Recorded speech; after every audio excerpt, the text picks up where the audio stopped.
अधूनमधून फार व्हिडिओज येतात, फार रील्स येतात बाबासाहेबांबद्दल, की कसे काय हे ते, पण ते सांगायची गरज नसते. सूर्याला सांगायची गरज नसते की मी आता सूर्य आहे आणि मी सगळ्या जगाला प्रकाश देतोय म्हणून. आपोआप सगळ्यांना कळतं की सूर्य आहे हा आणि हा सगळ्या जगाला प्रकाश देतो म्हणून. आणि ज्यांना कोणाला वाटतं की सूर्य नाही, त्यांनी फक्त एकदा डोळे असं एकदा मोठे करायचे आणि पाहायचं फक्त सूर्याकडं, तर त्या सूर्याच्या प्रकाशानं डोळ्यात तुमच्या अंधार येईल. एवढं सगळं शिक्षण डॉक्टर बाबासाहेब आंबेडकरांचं आहे. म्हणून बाबासाहेबांवर बोलताना याच्यातल्या 2-4 डिग्र्या, 2-4 जाऊ दे, एखादी डिग्री आपल्याकडे आहे का याचा तरी कमीत कमी विचार करा. डॉक्टर बाबासाहेब आंबेडकरांनी बघा, बॅचलर ऑफ आर्ट्स म्हणजे BA, ज्याला आपण सध्या आता आपण BA म्हणतो की नाही, तर BA केलेला आहे.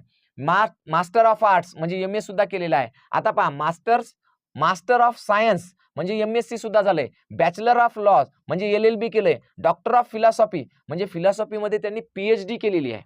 कशामध्ये? फिलॉसॉफीमध्ये. डॉक्टर ऑफ सायन्स म्हणजे DSc केलेला आहे. त्याचबरोबर डॉक्टर ऑफ लॉ